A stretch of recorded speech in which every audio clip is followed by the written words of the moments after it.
start out with your name and your class year. Marvin Garfinkel, 1954.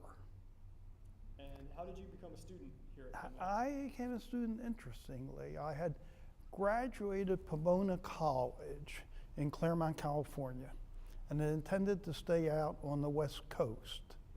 And I'll look at you without glasses. And I got some problems with my eyes, which as a result of which I came east unexpectedly. Instead of staying out the West Coast, I was supposed to go with a financial firm, and then I thought I was going to go to graduate school to get economics degrees. So I might have been an economist instead of a lawyer. And then after I got home, after a week or two or three, my eyes got much better and I got bored. So I applied for and got admitted to, in those days, Wharton Graduate School. For an MBA, it was going to be in accounting. And I took 3 accounting courses that summer, as I remember. In one of the courses, there was, I think it was in the cost accounting course, Burl Caesar, who later became a judge, who was in Philadelphia, and unfortunately was killed when a brick or some mortar came off of a building in the middle of a mummers parade and hit him on the head, as some people might in Philadelphia remember. And the result of that, digressing for a moment, was that today they inspect all the buildings in Philadelphia, the facades, every few years, and it's a very expensive process, but they're trying to avoid that happening again. So Burl told me that he was in that class, and he told me he was going to leave because he was going to the law school and he'd be back to take the examinations. This was about a week before the course was over. So law school had started about a week before Wharton graduate summer session was over. At the end of the class that day, I said, "Are you going over to the law school? You're going to start tomorrow?" He says, "Yeah, I'm going over to pick up some books." So I walked over with him. I looked around, walked up to the Biddle Law Library, and then I went down to the office and asked for an application. And they said, "Well, you don't really have to file these for some time now. They're not due until January," and this was August. And I said, "But classes start tomorrow." And I got a stare or something. I don't recollect exactly what happened. But I ended up seeing Foster Reeves, who at that time was I guess he was the chairman of the admissions committee. That was their whole admissions process for the law school in those days. And this was before lunch. And I saw him, and he said, "Did you take the law school aptitude?" I said, "What is that?" And this was a discussion, but I said I took some sort of a preliminary examination out at Pomona. The outfit in Princeton was checking it out, and they were developing it. It turned out to be the graduate record exam, a very incipient draft of the graduate record exam. I said, "Well, why don't you call the people in Princeton?" And I think based on that, and I can bring a transcript into you in the morning, but I think you'll find it more than acceptable to qualify me for admission. He said, "Well, go get some lunch." So I walked over to an Italian restaurant across the street and had lunch by myself, come back about 2 o'clock in the afternoon, go up to see Foster Reeves, who was sober, which was unusual, I'm told, for Foster Reeves. And he said, all right, classes start tomorrow, can you get a check? So the next day, I got a check, I paid the tuition, and I became a student at the University of Pennsylvania Law School. I don't think that happens anymore today. I think that is bygone days.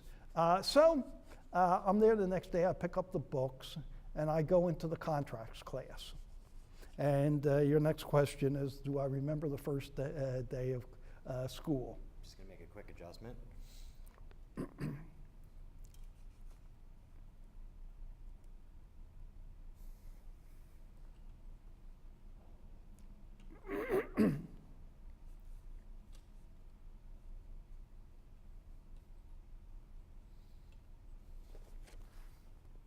Okay. So I'm in Clark Bice's class, and there are rumors floating around that Clark Bice was the professor on which the professor when the paper chase was prototyped against. I'm not sure whether that's true or not. A few alumni have said that. Everybody says it, but I just spoke to Jerry Litvin at lunch, and Jerry said that he did not think so, but he heard that rumor floating around. So Clark is asking questions of people. I have the case book in front of me, and I'm trying to read fast the case that's being discussed. I raise my hand too many times, and I have a dialogue with no one else was raising their hand, so this is the first day of class. So I kept having this discussion with Clark, and then he starts looking down at the seating chart, and he says, Mr. You're sitting in the wrong seat. I said, where should I be sitting? He said, what is your name? And I give him my name, Marvin Garfinkel, and he says, you're not on the sitting chart. What are you doing in here? Well, I say, I just registered, and I was told to come to class. And so that was the beginning of my relationships with Clark Bice. And that was the only thing I really recollect other than picking up the books in my first day of class. Did you have any other of the well-known professors? The well-known professors, well, Clark Bice became, of course, everybody's favorite professor, or one of the favorites. You have here in the list, were so kind as to give me, you have, I believe that you had Lou Schwartz, and I had a good relationship with Lou Schwartz even after law school for a number of years while he was still vital and around. He was involved in the Model Penal Code, and he was involved in some of the other law reform, or nowadays they would call it reform activities, and I had been active. A few years after I graduated law school, I became involved with the American Law Institute, and in fact, it was Paul Mishkin who nominated me. Lou Schwartz used to go to the, in the summers, there was a institute in France, I believe it was was it Strasbourg, which he would teach at, and he met a professor from Yugoslavia, Miriam Damaska. And Miriam ended up coming to Penn Law School, first as a visiting professor, and then he came to Penn Law School as a full professor. Admitted he had been the dean of the University of Zagreb Law School, and he was an expert on European criminal law, and still is an expert on European criminal law. He then later abandoned the University of Pennsylvania Law School and went to Yale, where he is a sterling professor of law at Yale. So I knew Miriam not as a professor at Penn Law School, but as a good friend. He used to, in fact, there was a Rittenhouse swim club in Philadelphia. I was living at Penn Center House at that time, and he joined, and I was socially involved even after I got married. First marriage with Miriam and his wife Maria, who's passed away in recent years, but Miriam, I believe, is still actively involved with Yale Law School, and I think he spends the summer, in fact, we spent a summer with him in Yugoslavia, in Porridge, on the coast, where he had a house, and I rented a house for the summer with my family. I got diverted from Lou Schwartz. I can't tell any real stories about him, but he was, of course, a super professor and taught me criminal law. And surprisingly, in my early career, because I had a clerkship with another professor, Jerry Flood, who was a judge in Common Pleas Court number 6. In Philadelphia at that time, they divided the Common Pleas courts into separate courts, and there was 1 to 8, I believe. Each one had 3 judges. They had their own tip staffs. They had their own clerk. The Prothonotary's office handled the initial filings for all of them, and then you filed with the clerk's, I believe you filed with the clerk's office after that. And Jerry Flood taught a procedure course. So when it came time and they didn't have any preparation for what you're going to do after you get out of law school, there was none of the, I guess I don't know how many people they employ now here having to do that, and they're very much focused on it. When my recollection of Penn Law School is I had no idea in the world, even thinking about or focusing on what I would do after I graduated. I was enjoying law school so much that in itself was the end of what I was interested in. And when I graduated, it was before I graduated, I realized that I better figure out what I'm going to do. And Judge Flood asked me if I would be a clerk for CP6. So maybe that was not the best decision with hindsight. I could have had some other clerkship, but as it turned out, I became clerk in CP6, which was an astonishing court. It was, for those Philadelphians, it was not only Jerry Flood, it was Lou Leventhal, who was the son of the chief rabbi of Philadelphia at the years earlier, or somebody who purported to be who I was told was the chief rabbi of Philadelphia, if there was a chief rabbi, and but one of the leaders in the Jewish community in Philadelphia. And there was Curtis Bach, who was one of the, as he called it, the atheist community. Actually, he was dealing with the Protestant community. And Curtis Bach, of course, was the son of Mary Louise Bach, who started Curtis Institute, which at this time is very convenient to where I live, and my wife and I spend a good deal of time in support of and attending activities of Curtis. So it's a big wheel and it turns around all over the place. Other professors at school at the time that I remember, I think those are about the one. Paul Mishkin, who I think seconded me from the American Law Institute. And Paul, of course, taught the we consider the hyper-intellectual course on federal procedure. And Lou Schwartz, I think, was one of the co-authors of that book.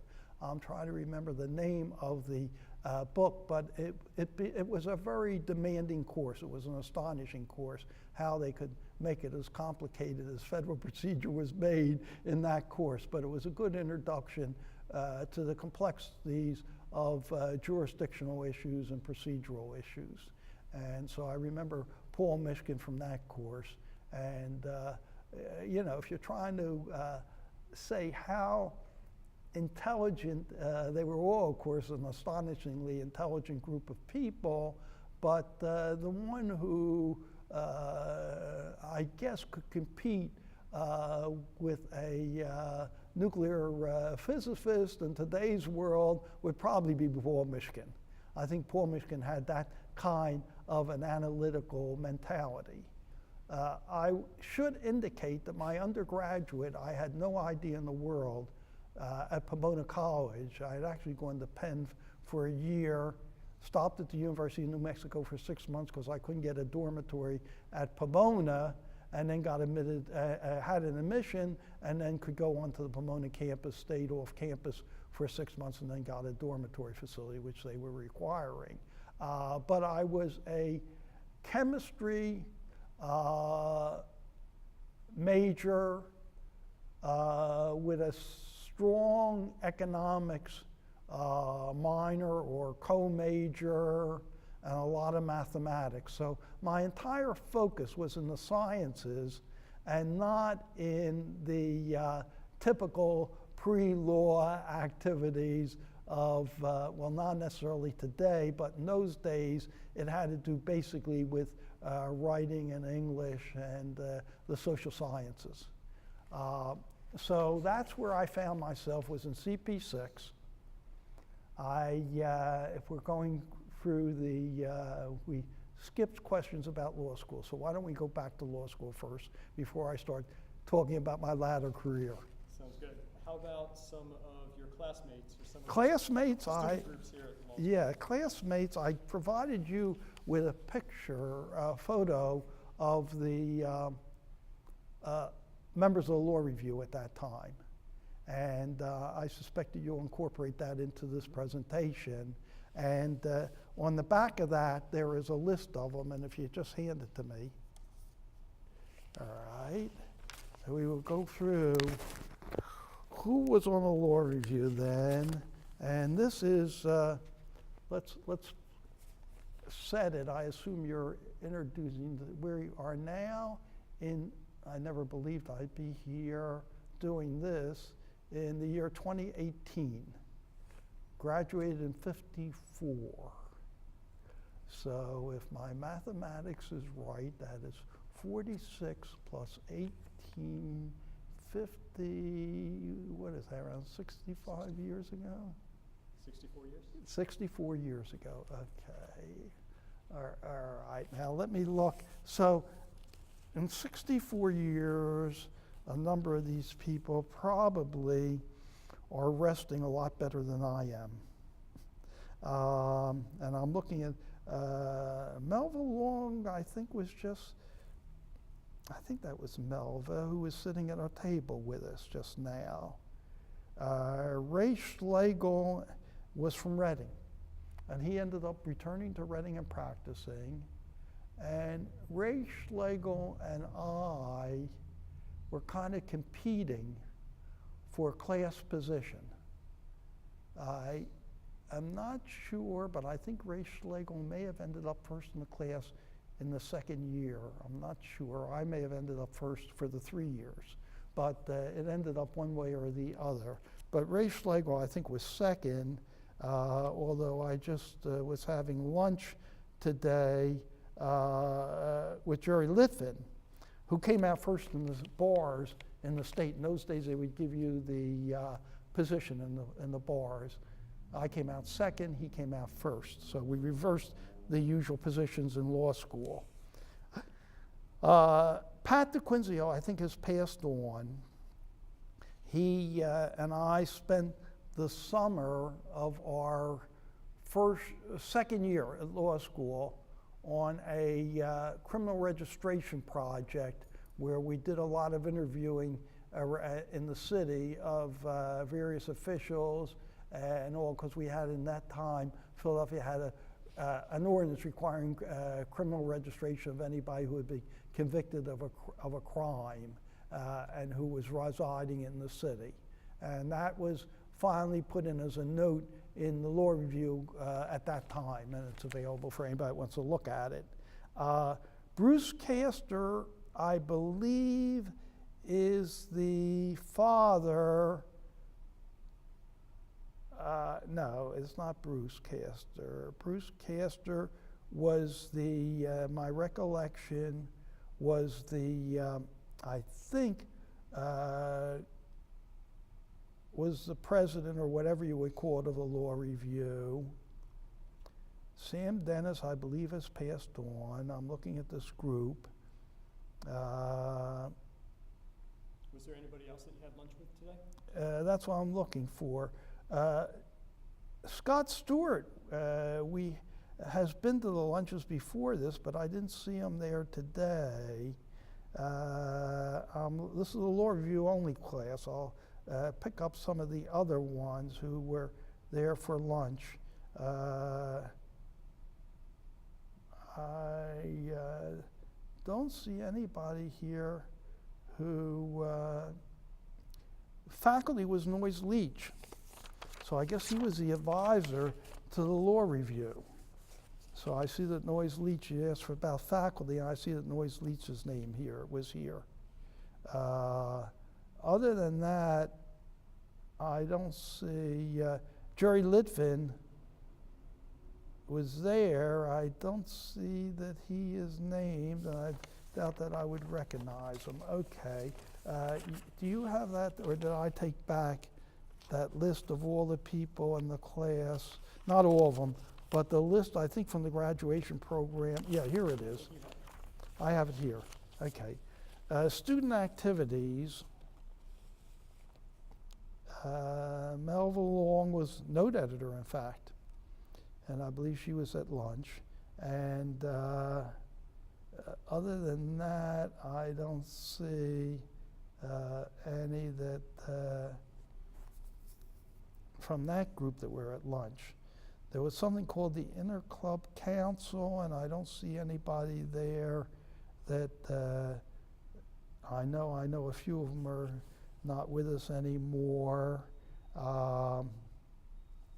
There's Bob Scott there. In fact, our class, the last formal class reunion we had as a class, not as a large group, was at Bob Scott's house on the main line.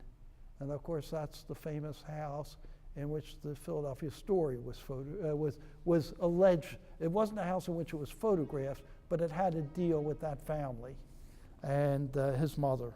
And then I see Burl Caesar, who we mentioned, who later became a common pleas court judge. Murray Milkman came from, I believe, Scranton. No, he came from Stroudsburg. And I think he in later period worked for PP&L, and I haven't heard anything from him. I see him repeated now in the National Moot Court competition. And then I see no one else to mention here of any significance. Mike Stack, I believe, is the father, in all likelihood, of the present lieutenant governor, whose name is Michael Stack. I believe that that is the father. I'm not 100% sure. I was always wondering. And what student groups did you participate in any student groups while you were here? Student groups was only the Law Review. I still had problems with my eyes, major problems with my eyes. In fact, I had to dictate several examinations because I couldn't write it, and I had to type a lot of stuff out. And the eye situation continued. It was what's known as now reactive arthritis. It had other names. It seemed to be an autoimmune situation to different organisms. And fortunately, by about I had a doctor in my 30s who recognized what the problems were, and he, some heavy antibiotics appeared to take care of it with occasional attacks during my life, but it never became an issue of any significance. Sometimes the arthritis did, but in the last 30 years, I haven't had problems of any significance with any of that. I'm in much better shape than I ever thought in the world I would be at this point in my life. in fact, I do, like an hour and a half a day on a stationary bicycle. It's a good time to read. Okay. Classroom, the only thing I really recollect about classroom is it was a lot of fun. I enjoyed immensely the interaction and the discussions. And I would have, if I had my choice, I would have just stayed in law school for the rest of my life as a student. It was just a wonderful period of my life. Actually, I almost became a law professor. When I graduated law school, I had a choice of the CP6, or I had been accepted for an assistant professorship at Rutgers University Law School in Newark. And I just saw that letter the other day, and the salary was $5,200 a year, which was not bad in those days. What's the equivalent now? What's the equivalent now to 5,200, would you say?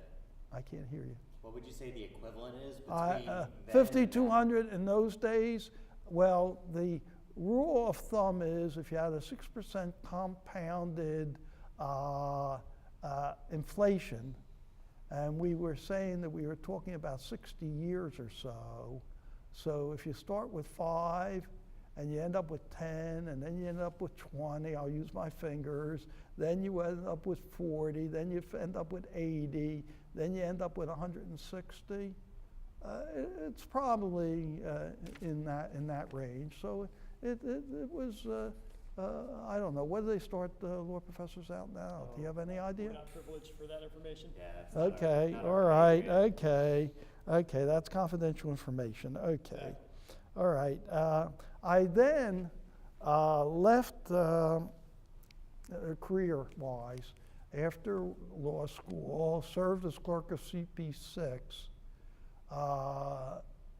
made one major mistake in advising one of the judges that there was such a thing as the ability to re-evaluate a sentence after it had been imposed based on judicial clemency, and it didn't exist. The cases were that I had cited were flukes, and that later turned out, I remember that all my life. I think it's the one mistake of that sort of thing that I remember making in my early career. But after I left the clerkship, I applied to several law firms in the city, and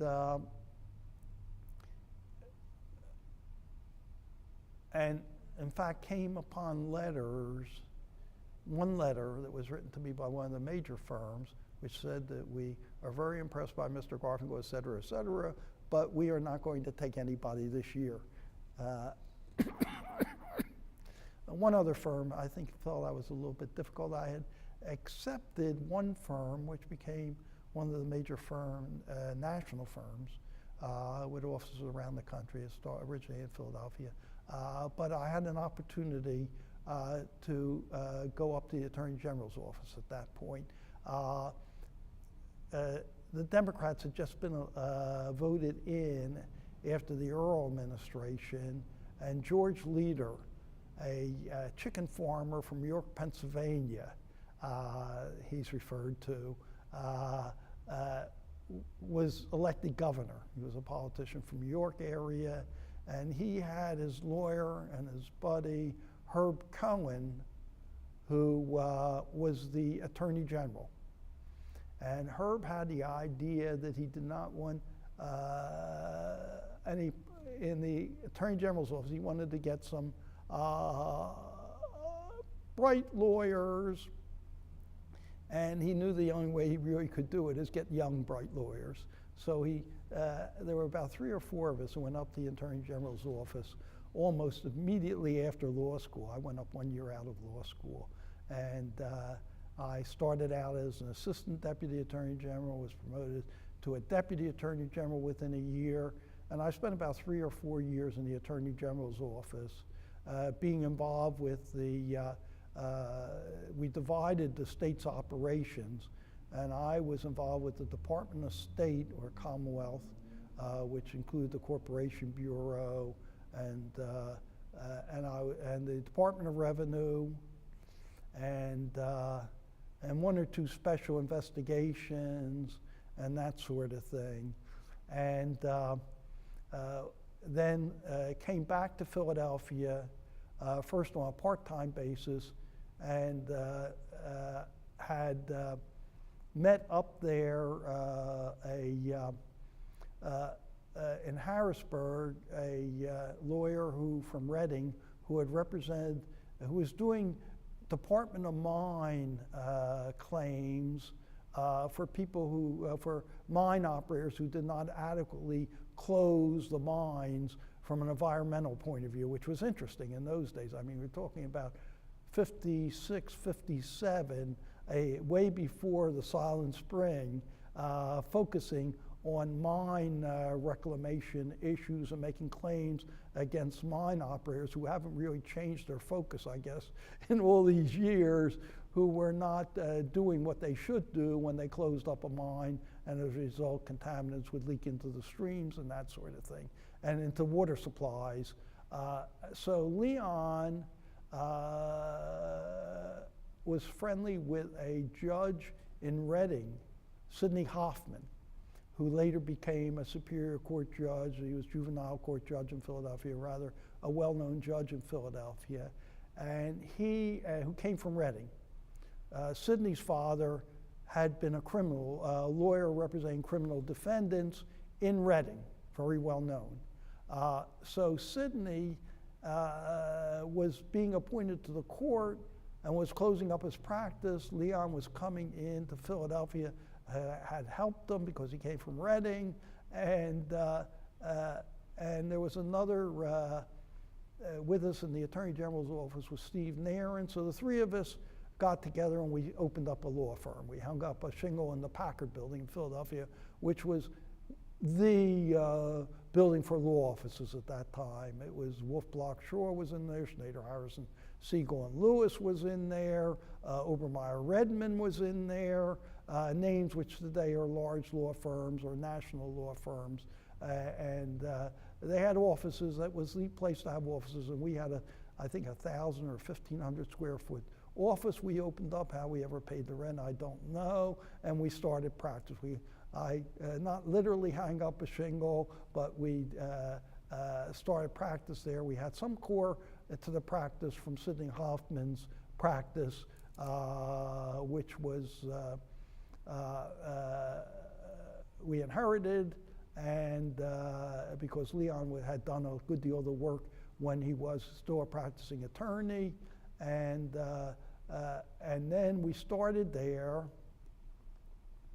And then later that firm made a merger after it grew by about to a number of more lawyers, and we merged with a firm that was called Folsbard, Kamsler, Goodis, and Greenfield. Later it changed its name to some of the names involved. And then I left Folsbard. A quick summary of my career. Left Folsbard at some point, started my own practice, hired an associate, Steve Volpicelli.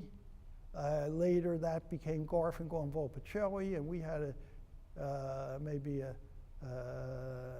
dozen lawyers or so, and made a merger with Meseroff-Gelman, and then I stayed with Meseroff-Gelman. Some of Steve left and several of the others left, and then it ended up that they merged with Schneider Harrison. A big wheel turns around because Steve Nairn had left Schneider Harrison to come up to the Attorney General's office, and then he later became my original partner. So it's interesting, interrelationships. I went off on my own at that point, went to Meseroff. It merged with Schneider. At that point, Schneider had a conflict. I didn't understand what the nature of the conflict was. I later learned what it was.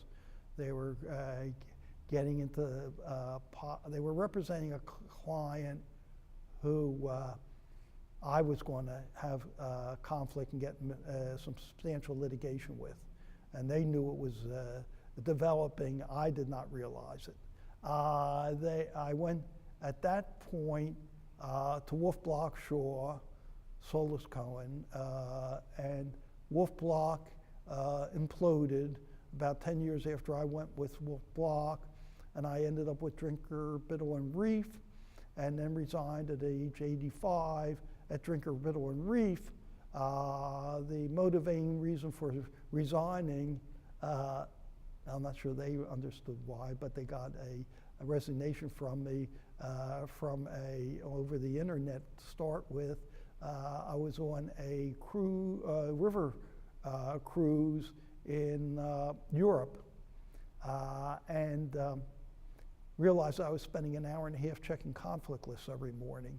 I decided I had no interest in checking conflict lists while I was on vacation, and the only way to avoid it was not practicing law anymore.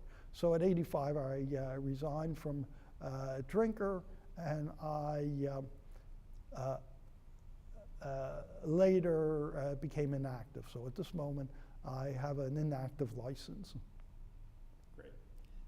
One last question for you, since you've been here for a little while. I'd like to pick your brain just for one question. Go ahead. Do you have any advice for new lawyers that are just starting out today? I can't give you advice for lawyers starting out today because I'm trying not to be. First of all, I heard the presentation in today's luncheon that I may have misunderstood, but I was told that 2/3 of the graduates from Penn Law School are also getting degrees from Wharton. Degrees, certificates, something of that nature. So this is so different from when I practiced law, when it was enough of an achievement maybe to get a law degree. It's a different competitive situation. Also, the compensation is so much relatively greater than it was when I came out of law school.